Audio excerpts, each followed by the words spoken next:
बिस्मिल्लाहिर्रहमानिर्रहीम। अस्सलाम वालेकुम स्टूडेंट्स, आज का जो लेक्चर है हमारा चैप्टर नंबर 13 स्टडी कर रहे थे हम।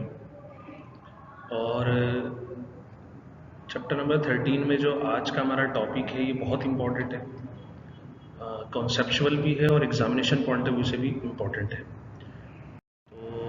तो स्टूडेंट, आज का टॉपिक स्टार्ट करते हैं। इसका नाम है इलेक्ट्रोमोटिव फोर्स, EMF। स्टूडेंट, ये क्या है? पॉइंट टू पॉइंट हम पढ़ने की कोशिश करते हैं। ठीक है, पहला पॉइंट जो है वो इसके बारे में ये है कि electromotive force is a potential difference of source of electric energy.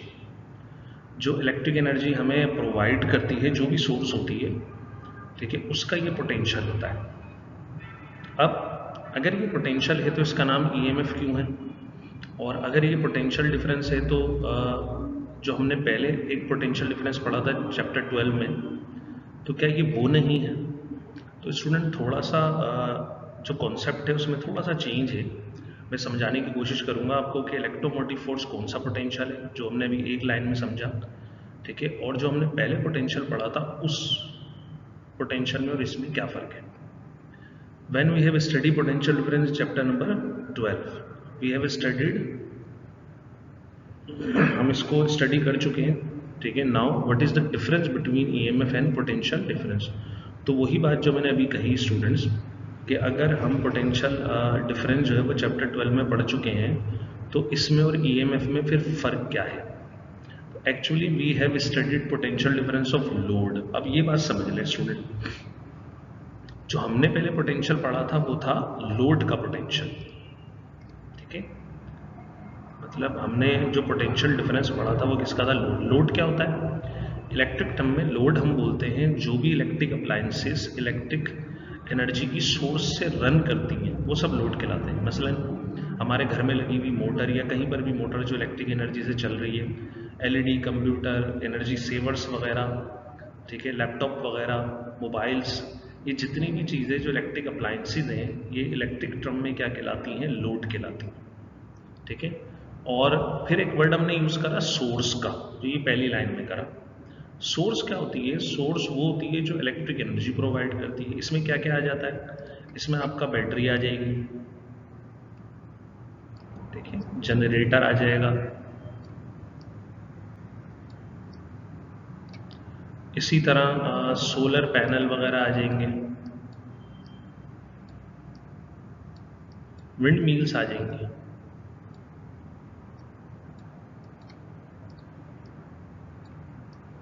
जिनको हम विंड टरबाइन भी कहते हैं, ठीक है। तो ETC बहुत सारी ये सोर्स हो सकती हैं। जितनी भी एनर्जी सोर्सेज हैं इलेक्ट्रिक, जो एनर्जी प्रोवाइड करती हैं, सब सोर्स कहलाती हैं। फिर इनसे चलने वाली चीज़ें क्या कहलाती हैं? स्टूडेंट, लोड कहलाती हैं। तो हमने लिखा कि दरअसल जो हमने पोटेंशियल पहले पढ़ा था वो पोटेंशियल किसका पोटेंशियल था? वो पोटेंशियल डिफरेंस था किसका? लोड का। EMF किसका पोटेंशियल होता है? EMF पोटेंशियल होता है किसका स्टूडेंट? सोर्स का, मतलब बैटरी का। अब क्या ये अलग अलग होते हैं? ये हम आगे की डिस्कशन में देखेंगे। कॉन्सेप्ट ऑफ EMF, सपोज करें स्टूडेंट ये बैटरी है आपके पास एक, स्टूडेंट्स ये बैटरी है, ठीक है, और बैटरी के दो टर्मिनल्स हैं हमारे पास, एक नेगेटिव और एक पॉजिटिव। और ये एक टंगस्टन फिलामेंट लैम्प बोले हैं, बल्ब जिसको हम जानते हैं, बल्ब है। तो स्टूडेंट ये हमारे पास कहलाएगी सोर्स, और ये क्या कहलाएगा हमारे पास? लोड, इलेक्ट्रिक टर्म्स में बात करें, ठीक है। अब अगर मैं आपसे पूछूं बैटरी का पोटेंशियल कितना है, तो स्टूडेंट इसका पोटेंशियल होगा 12 वोल्ट। बैटरीज हमारे पास जो होती हैं 12 वोल्ट होती हैं। अब बैटरी छोटी हो या बड़ी हो स्टूडेंट, ठीक है, उसका वोल्टेज क्या होता है? वो 12 ही होता है। तो फिर छोटे बड़े साइज छोटे बड़े होने से क्या होता है? तो स्टूडेंट साइज छोटे बड़े होने से उसका एम्पेयर चेंज होता है। एम्पेयर मतलब करंट चेंज होता है। अब जितना ज़्यादा करंट होगा, इसका मतलब उतनी ज़्यादा देर तक ये लोड को क्या करेगा? रन करेगा। जैसे यहाँ पर अगर आप इस एक्साइट बैटरी की ये नोटेशन देख लें, तो यहाँ पर NS65L लिखा, भाई इस 65 एम्पियर की क्या है ये बैटरी, ठीक है। बाकी इनकी कोडिंग वगैरह होती है, तो वो जो डिज़ाइन वगैरह करते हैं उससे हमें पता लगती है क्या मामला आते हैं इसके, लेकिन ये 65 एम्पियर्स की क्या है बैटरी है। इसी तरह अगर ये 100 एम्पेयर करेंगे तो इसका साइज़ क्या हो जाएगा स्टूडेंट, बढ़ जाएगा। अब अगर मुझे इस बैटरी का, क्योंकि मुझे जो कहा गया है वो क्या कहा गया है कि बैटरी का जो पोटेंशियल है वो कितना है, 12 वोल्ट है, 12 वोल्ट है, ठीक। ये जो बैटरी के 12 वोल्ट है इसी को हम क्या बोलते हैं, EMF बोलते हैं। ये हमारे पास इलेक्ट्रोमोटिव फोर्स। अब अगर मुझे मालूम करना है स्टूडेंट कि ये 12 वोल्ट है भी या नहीं है, तो मैं एक काम करूँगा, मेरे पास एक डिवाइस होती है जो कहलाती है वोल्ट मीटर। हम 15 चैप्टर में इसको स्टडी करेंगे। मैं यहाँ पर वोल्ट मीटर को पैरेलल में कनेक्ट कर दूंगा, ठीक है। ये इसकी सिंबल बना रहा हूँ। ये वोल्ट मीटर पर इसकी रीडिंग आएगी और कितनी आएगी, अगर ये 12 वोल्ट की बैटरी है तो ये एग्जैक्ट 12 वोल्ट देगा, ठीक। अब ये जो पोटेंशियल आपने मालूम करा, ठीक है, बैटरी का, when load is not connected with the battery, this potential difference is known as, ठीक है, EMF। मतलब EMF पोटेंशियल डिफरेंस तो है सोर्स का, when load is not connected to the source और बैटरी। मतलब ये पोटेंशियल डिफरेंस स्टूडेंट जब है जब लोड बैटरी से कनेक्ट ना हो, ठीक। अगर इतनी बात समझ में आती है तो फिर हम आगे लोड को कनेक्ट करते हैं। मतलब मैंने ये कहा कि EMF is the potential difference of source when no load is connected to the source. ये बैटरी का पोटेंशियल है जब उसके साथ कोई लोड कनेक्ट ना हो। तो अब अगर मैं लोड को कनेक्ट करूं एक टर्मिनल पॉजिटिव से एक टर्मिनल नेगेटिव से, तो स्टूडेंट हम जानते हैं फिर ये battery plus positive to negative क्या फ्लो करवा देगी, करंट फ्लो करवा देगी। और ये जो हमारा बल्ब है क्या करेगा, फिर ग्लो करने लग जाएगा इस एनर्जी को लेकर ये, ठीक। अब स्टूडेंट अगर मुझे ये पता लगाना है कि इस लोड के ऊपर कितना पोटेंशियल है, तो वही वोल्ट मीटर में यहाँ से डिस्कनेक्ट करूँगा, क्योंकि मेरे पास एक ही है, ठीक है ना, मेरे पास जुम्मा बाजार नहीं लगा हुआ, मेरे पास एक ही वोल्ट मीटर है। तो मैंने यहाँ से इसको डिस्कनेक्ट करा और कहाँ पर कनेक्ट करा, फिर इस बल्ब के टर्मिनल्स के साथ। फिर मैंने ये चेक किया कि बल्ब के ऊपर कितना पोटेंशियल आ रहा है, तो मैंने ये देखा बल्ब के ऊपर 11.9 वोल्ट आ रहे हैं। कितने वोल्ट आ रहे हैं, 11.9 वोल्ट आ रहे हैं, ठीक। अब दो बातें या तीन बातें आप सोच सकते हैं। एक ये कि इसको जो सोर्स से पोटेंशियल मिल रहा है वो मिल रहा है 12 वोल्ट, ठीक। तो ये कम क्यों हो गया, ठीक है, 11.9। अगर ये वाला पोटेंशियल है तो ये पोटेंशियल क्या कहलाएगा। तो स्टूडेंट लास्ट स्लाइड में हमने देखा कि दरअसल लोड का जो पोटेंशियल है, आप उसको पीछे पढ़ के आए हो चैप्टर नंबर 12 में, ये ही क्या कहलाता है, दरअसल पोटेंशियल डिफरेंस कहलाता है। इसको हम EMF के नाम से नहीं जानते, ठीक है। या आप इसको पूरा बोलेंगे तो बोलेंगे पोटेंशियल डिफरेंस ऑफ लोड, और जब आप EMF बोलेंगे तो उसका मतलब ये होगा कि वो किसका पोटेंशियल है, सोर्स का पोटेंशियल है। तो स्टूडेंट अब लोड पर जो पोटेंशियल है ये क्लियर हो गया कि वो पोटेंशियल होता है पोटेंशियल डिफरेंस होता है, सिंपल।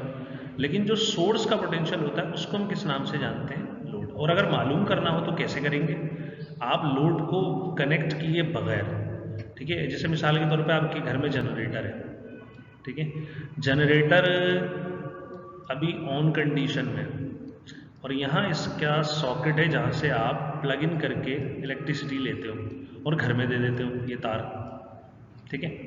आपने भी ये वायर नहीं लगाया हो, तो आप क्या करोगे, अगर आपको जनरेटर के पोटेंशियल मालूम करने, सपोज करो 220 है, तो आप क्या करोगे, इन दोनों वायर के ऊपर अभी आपको इसको घर से कनेक्ट नहीं करना है, क्या लगा दोगे, वोल्ट मीटर लगा दोगे। और जनरेटर में बिल्ट इन भी होता है। ये वोल्ट मीटर आपको कितना पोटेंशियल बताएगा स्टूडेंट, 20 वोल्ट्स बताएगा। ये जो 220 वोल्ट अभी सोर्स के निकले when load is not connected with the source, ये 220 वोल्ट दरअसल अब क्या कहलाएंगे स्टूडेंट्स, EMF कहलाएंगे। उम्मीद कर रहा हूँ कि स्टूडेंट मेरी ये बात जो मैं समझाना चाह रहा हूँ आपको समझ में आ रही होगी कि सिर्फ पोटेंशियल डिफरेंस लोड का वो पोटेंशियल होता है, लेकिन यही पोटेंशियल अगर सोर्स का होता है हम इसको क्या बोलते हैं, EMF बोलते हैं। और मालूम कैसे करते हैं, when no load is connected to the source. Student आगे बढ़ते हैं और डेफिनेशन की तरफ आते हैं। तो फिर पोटेंशियल डिफरेंस वाली ही डेफिनेशन होगी, क्या होगी, the electromotive force of a source is, जो इलेक्ट्रोमोटिव फोर्स होती है सोर्स की वो क्या होती है, total work done in driving unit charge around the complete circuit. अब ये जो जुमला है complete circuit total work done, student तो ये पोटेंशियल के फॉर्मूले से ही लिया गया है। अगर आप याद करो तो पोटेंशियल का हमने फॉर्मूला पढ़ा था W/Q, work done per unit charge, लेकिन यहाँ वर्क को क्या बोला, टोटल। ये वर्क क्या है स्टूडेंट, टोटल है। और ये जो V है ये अब क्या कहला रहा है, EMF कहला रहा है। इसको V से हम डिनोट नहीं करेंगे, अब इसकी सिंबल को हम काट के क्या बोलेंगे, इसको बोलेंगे E फॉर EMF, ठीक है। अब ये टोटल क्यों कहा ये मैं आपको नेक्स्ट आने वाले स्लाइड्स के अंदर समझाऊंगा, ठीक है। फॉर्मूला क्या होगा, एनर्जी और वर्क टोटल होगा डिवाइडेड बाय चार्ज। सिंबॉलिकली कैसे लिखेंगे, W/Q। EMF एक्सप्रेशन स्टूडेंट हम आ जाते हैं किस तरफ, इसके फॉर्मूले की तरफ। तो अगर हम फॉर्मूला बनाए तो कंसीडर कर लेते हैं अ सोर्स ऑफ EMF, एक EMF की सोर्स कंसीडर कर लेते हैं हम E, connected to an external resistor R load. मतलब एक सोर्स है, जैसे बैटरी अभी मैंने आपको दिखाई थी, उसको मैंने कनेक्ट कर दिया एक लोड R। आप बल्ब की जो रेजिस्टेंस है उसको आप R बोल दें, through which A steady current I flows, और इसके अंदर से करंट कितना फ्लो कर रहा है I। The resistance of the source across the terminal is called internal resistance. ये स्टूडेंट अभी मैं डायग्राम बना के समझाता हूँ आपको क्या है, and represented by small r। It is due to the resistance of electrodes terminals and electrolyte of the source. ये भी अभी आपको बताता हूँ डिटेल में। It is independent of the current delivered by the cell.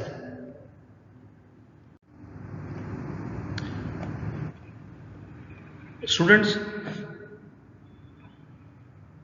जैसे जो अभी बातें की गई वो कुछ इस तरह की गई हैं कि आप सपोज कर लीजिए आपके पास एक बैटरी है।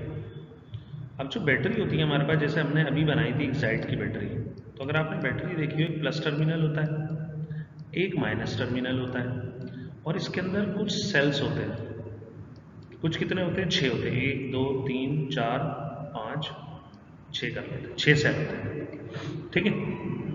अब एक बात बताइए, इसके अंदर फिल क्या होता है, इसके अंदर एक सॉल्यूशन फिल होता है, ठीक है, एसिड फिल होता है। वो एसिड होता है H2SO4, और ये आयोनिक फॉर्म में होता है। आयोनिक मतलब H+ अलग होता है और SO4 आयन सेपरेट होता है।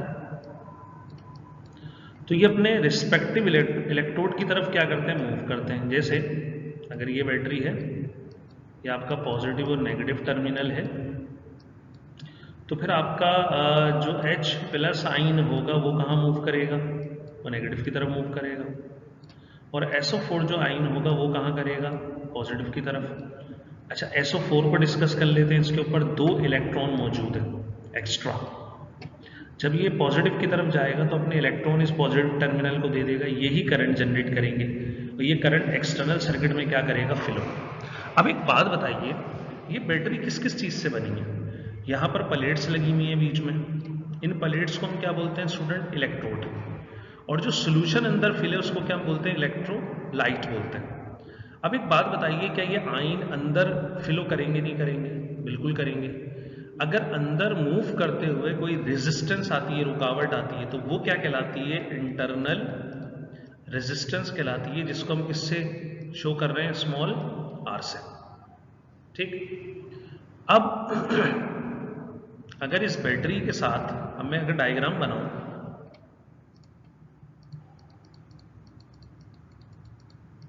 अगर मैं आपको एक प्रॉपर डायग्राम बना के दिखाऊं स्टूडेंट्स, आगे भी डिस्कस करूंगा, लेकिन क्योंकि अभी टेक्स्ट लिखा हुआ है तो मैं यहाँ पर आपको डायग्राम बना के इसको शो करता हूँ। जैसे मैंने अब जो मैं बैटरी बनाऊंगा वो ऐसे बनाऊंगा, ये बैटरी, और इसके साथ अब मैं एक रेजिस्टेंस लगाऊंगा ऐसे स्मॉल, मतलब ये बैटरी की इंटरनल रेजिस्टेंस आर है, और अब बैटरी कहलाएगी, ये पूरा हिस्सा बैटरी कहलाएगा। पहले हम इसको शो नहीं करते थे क्योंकि हमारा टॉपिक नहीं था स्टूडेंट, और हम आगे भी इसको नहीं करेंगे, लेकिन हमारा कॉन्सेप्ट होगा कि बैटरी के अंदर भी एक रेजिस्टेंस होती है इंटरनल, इसका पोटेंशियल V है, करंट I। अब इसको लोड से क्या करा, लोड एक रेजिस्टेंस लिया, उससे हमने इसको क्या करा, कनेक्ट कर दिया R, और ये बैटरी इसको कितना करंट दे रही है, I। अब जो पीछे ट्रम आई थी ना कि EMF क्या होता है, टोटल वर्क, तो स्टूडेंट टोटल वर्क का मतलब कि इसका जो EMF होगा वो E होगा, इस V को मैं मिटा देता हूं, ठीक है। टोटल का मतलब ये वो एनर्जी है या वर्क है जो इंटरनल और एक्सटर्नल सर्किट, दोनों सर्किट में चार्ज को क्या करवा रहा है, मूव, ठीक है। मतलब ये वो वर्क है जो बैटरी के अंदर भी मूव करवाएगा और फिर बाहर भी करवाएगा, इसलिए कहा था टोटल वर्क। अब आ जाए, hence the total resistance of the circuit is equal to R plus R। अगर मैं यहां देखूं तो ये स्मॉल r और कैपिटल R सीरीज में कनेक्ट है।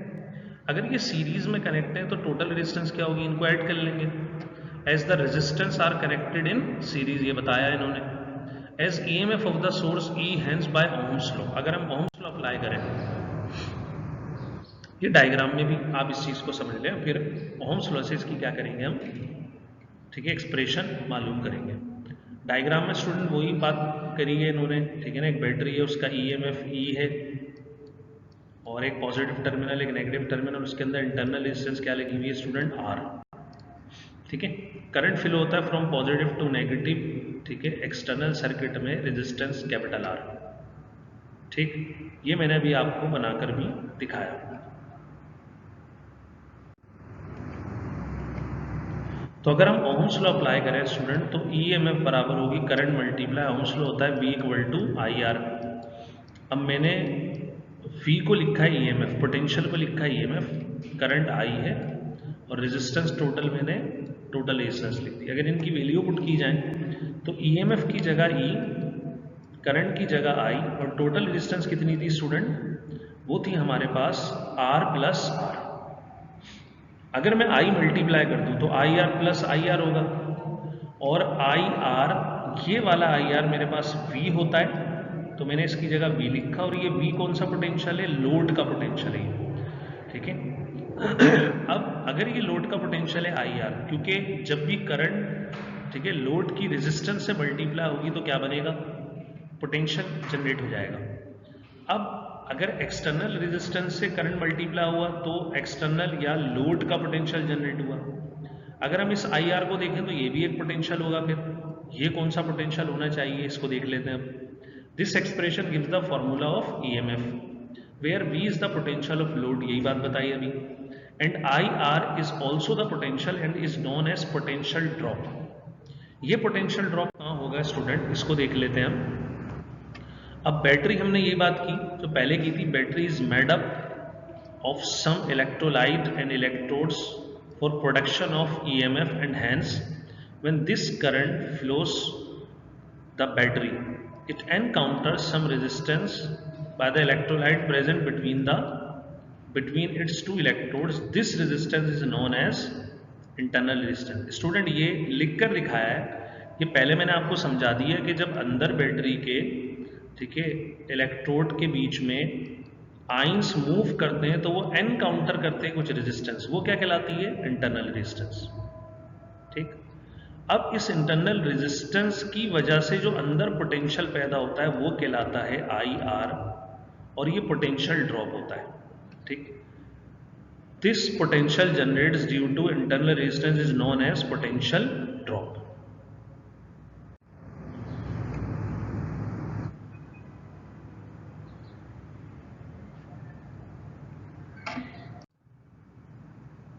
स्टूडेंट न्यूमेरिकल की तरफ आते हैं इससे रिलेटेड। तो पहला जो न्यूमेरिकल है हमारे पास वो है न्यूमेरिकल नंबर 10 और बुक पेज नंबर 108। न्यूमेरिकल में कहा जा रहा है source of what potential difference is needed to charge a battery of 12 volt EMF. अब स्टूडेंट इस क्वेश्चन में कंफ्यूजन ये होती है कि जैसे ही स्टूडेंट इस 12 वोल्ट ईएमएफ को देखते हैं, अगर उनसे पूछा जाए ये सोर्स का पोटेंशियल है या लोड का, तो उनके दिमाग में फौरन आता है ये सोर्स का ईएमएफ लिखा हुआ है, तो ये ई है। और ये बात बिल्कुल गलत है, ये नहीं है। इस न्यूमेरिकल में यही कॉन्सेप्ट है। एंड इंटरनल रेजिस्टेंस, और इंटरनल रेजिस्टेंस कितनी है, आर है, at a rate of 70 ampere, और इसका करंट कितना है, 70 एम्पेयर है। डेटा बनाते हैं और फिर इस बात को हम ठीक है समझते हैं। कहा जा रहा है source of what potential difference is needed to charge a battery. अब स्टूडेंट यहीं इसको देख लें, बोल रहे हैं कितनी पोटेंशियल की सोर्स चाहिए 20 वोल्ट ईएमएफ की बैटरी को चार्ज करने के लिए। अब स्टूडेंट बैटरी जो होती है वो दो तरह का काम करती है। अगर आप बैटरी को देखें, ठीक है, जैसे मोबाइल बैटरी की बात कर लें आप, या कोई भी XYZ बैटरी ले लें, ये हमारे पास बैटरी है। अब बैटरी चार्ज भी होती है और डिस्चार्ज भी होती है। अब बैटरी डिस्चार्ज कब होती है, जैसे ये बैटरी डिस्चार्ज हो रही है, कब होगी, अगर मैं इसको किसी भी डिवाइस को रन करने के लिए यूज करूंगा। जैसे मैंने यहां पर एक बल्ब यूज किया और मैं इससे बल्ब ऑन कर रहा हूं, तो अब बैटरी जो है अपनी एनर्जी किसको देगी, बल्ब को, तो बैटरी डिस्चार्ज होगी। तो ये बल्ब कहलाएगा स्टूडेंट लोड, और बैटरी क्या कहलाएगी, सोर्स। सोर्स होती है जो इलेक्ट्रिक एनर्जी प्रोवाइड करेगी, ठीक। तो इसका पोटेंशियल अब होगा E, और इसका पोटेंशियल क्या होगा, V होगा स्टूडेंट।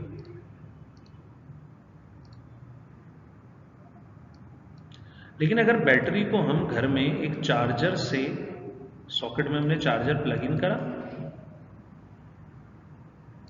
और इस चार्जर से हम इसको चार्ज कर रहे हैं, अब बताइए, ठीक है, एनर्जी कौन प्रोवाइड कर रहा है, तो एनर्जी हमारा ये घर का सॉकेट प्रोवाइड कर रहा है। तो यहां जो एनर्जी प्रोवाइड कर रहा है ये कहलाएगी सोर्स। और अब बैटरी जो लोड होती है, अब ये जो सोर्स होती है, अब ये क्या बन गई, लोड, क्योंकि ये एनर्जी सिंक कहला रहा है, ये एनर्जी ले रहा है। तो जो एनर्जी लेगा वो लोड कहलाएगा, और जो एनर्जी देगा इलेक्ट्रिक वो क्या कहलाएगा, सोर्स कहलाएगा, ठीक। अब आप अपना केस देखें कौन सा है, बोले आप source of what potential difference is needed to charge, बोले कितने पोटेंशियल की सोर्स चाहिए इस बैटरी को चार्ज करने के लिए। तो अगर बैटरी चार्ज हो रही है तो बैटरी का पोटेंशियल फिर लोड वाला होगा स्टूडेंट, ये E नहीं है, फिर क्या होगा, ये V होगा, ये 20 वोल्ट भी है। और जो इसको चार्ज कर रहा है उसका पोटेंशियल मालूम करने के लिए कहा है, तो वो होगा E। तो E हमें कैलकुलेट करना है, और ये जो हमें 12 वोल्ट EMF दिया है ये दरअसल V है। स्टूडेंट अगर ये बात समझ में आई तो न्यूमेरिकल का सोल्यूशन बहुत आसान है। डेटा बनाते हैं, E मालूम करना है, V 20 वोल्ट है, इंटरनल रेजिस्टेंस 0.1 है, और करंट कितना है, 70। सोल्यूशन की तरफ आते हैं। फॉर्मूला हमने पढ़ा E = V + IR। V की वैल्यू 20, I 70 और R 0.1, और मल्टीप्लाई करेंगे 7 आएगा, और ऐड करेंगे तो 27। मतलब अगर 20 वोल्ट की बैटरी है तो उसको चार्ज करने के लिए 20 वोल्ट नहीं चाहिए बल्कि 27 वोल्ट चाहिए। अब ये 27 वोल्ट्स क्यों चाहिए स्टूडेंट, ये इस इंटरनल रेजिस्टेंस की वजह से, ठीक। अब ये इंटरनल रेजिस्टेंस में अंदर ये IR की वैल्यू, इसको हमने पोटेंशियल ड्रॉप कहा था अभी। ये पोटेंशियल ड्रॉप अंदर कितना पैदा हो रहा है, 7 वोल्ट का पैदा हो रहा है। मतलब सिर्फ 0.1 ओम की रेजिस्टेंस से 7 वोल्ट पैदा हुआ। इसका मतलब ये हुआ कि इसको कम से कम होना चाहिए। मतलब आप 20 वोल्ट की बैटरी को एनर्जाइज करने के लिए 27 वोल्ट दे रहे हो, 7 वोल्ट ज्यादा प्रोवाइड कर रहे हो। आगे बढ़ते हैं, एक और न्यूमेरिकल देखते हैं, और ये न्यूमेरिकल है हमारा problem number 11, book page number 108। Battery of 24 volt is connected to a 10 ohm load. अब बैटरी कनेक्ट है लोड से, तो स्टूडेंट ये हमारे पास फिर E होगा, ये लोड हमारे पास R दिया है, इसकी रेजिस्टेंस है, एंड अ करंट, और करंट कितना दे रही है हमारे पास I 2.2 एम्पेयर। बोले find internal resistance of battery and it's terminal voltage. Terminal voltage V होगा जो लोड पर आएगा। स्टूडेंट डेटा बनाते हैं, E 24 वोल्ट, V मालूम करना है, R मालूम करना है, I 2.2 और R हमें लोड की रेजिस्टेंस 10 दी। स्टूडेंट सॉल्यूशन इजी सा है और वो क्या है, V इक्वल होता है IR, तो V आ जाएगा 2.2 मल्टीप्लाई बाय 10, तो ये आ जाएगा 22 वोल्ट्स। इसी तरह अगर इंटरनल रेजिस्टेंस निकालनी है तो E is equals to V plus IR, और E हमें दिया है कितना 24, V हमने कैलकुलेट करा 20, I 2.2, R हमारे पास as it is, plus 20 left पर आके माइनस कर देंगे, कितने लेफ्ट बचेंगे हमारे पास वोल्टेज 2, और 2.2 को जब डिवाइड करेंगे तो आंसर आएगा 0.9 इंटरनल रेजिस्टेंस होगी, जो बहुत ज़्यादा है। स्टूडेंट ये हमारा आज का लेक्चर था, उम्मीद करता हूँ आपको समझ में आया होगा। इंशाल्लाह नए टॉपिक के साथ, बल्कि नए चैप्टर के साथ हम नेक्स्ट लेक्चर में हाजिर होंगे।